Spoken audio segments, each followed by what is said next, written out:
اعوذ باللہ من الشیطان الرجیم بسم اللہ الرحمن الرحیم. سامعین محترم السلام علیکم ورحمۃ اللہ وبرکاتہ. سامعین محترم، حاضر ہوں ایک نئے وظیفے کے ساتھ. یہ وظیفہ آپ رجب المرجب کی کسی بھی جمعرات کو کر سکتے ہیں. ابھی تقریباً رجب المرجب کی 18-19 تاریخ ہو چکی ہے.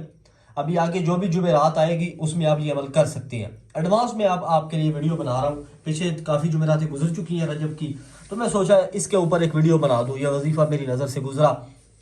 تو سامعین محترم، بڑا انتہائی مجرب عمل ہے یہ وظیفہ. آپ کسی جمعرات والے دن کسی بھی نماز کے بعد یہ عمل کر سکتے ہیں.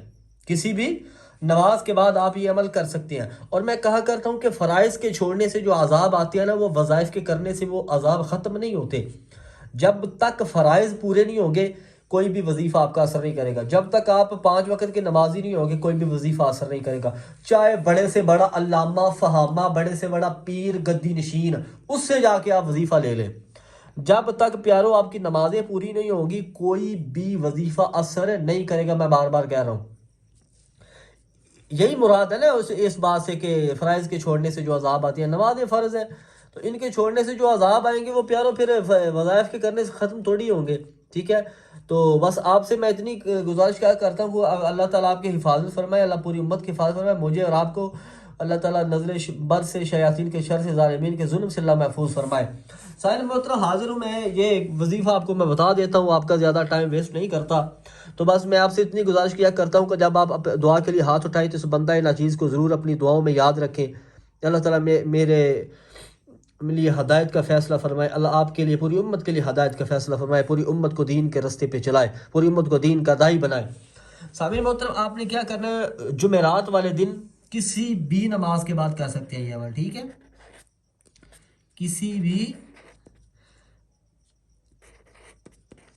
نماز کے بعد کر سکتے ہیں. ٹھیک ہے جی، کسی بھی نماز کے بعد یہ عمل آپ کر سکتے ہیں یا رجب المرجب کی جمعرات کو. ٹھیک ہے، کرنا آپ نے کیا کہ اول آخر آپ نے درود شریف پڑھنا ہے.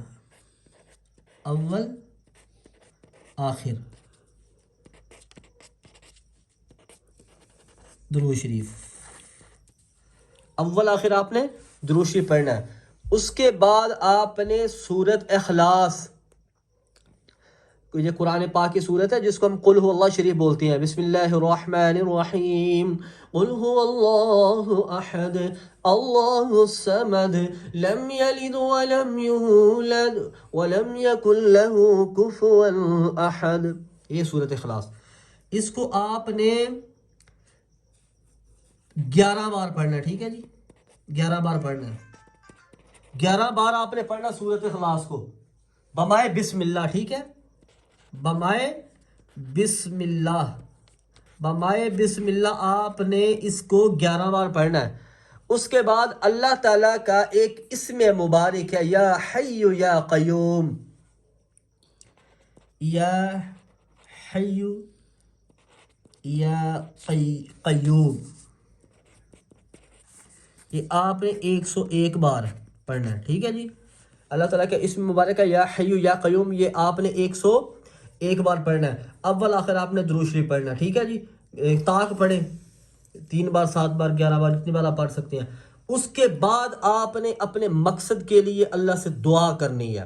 انشاءاللہ اس عمل کی برکت سے دعا کرنی ہے، کیونکہ دعا عبادت کا مغز ہوتا ہے. الدعاء مخ العبادہ، پیغمبر علیہ السلام نے فرمایا الدعاء مخ العبادہ، دعا عبادت کا مغز ہے. انشاءاللہ اس عمل کی برکت سے اللہ تعالیٰ آپ کو اتنا نوازیں گے کہ آپ حیران رہ جائیں گے. تو میں کہا کرتا ہوں کہ چینل پہ نئے ہیں تو چینل کو سبسکرائب کر دیں. میرا اتنا حق بنتا ہے پیارو، میں اتنے مشکل سے وظائف لے کے آتا ہوں تو آپ کے پیسے نہیں لگتے. ٹھیک ہے، چینل پہ نئے ہیں چینل کو سبسکرائب کر دیں، بیل نوٹیفیکیشن کو آل پہ کر دیں تاکہ ہر آنے والا ایسا مجرب نسخہ آپ تک پہنچتا رہے.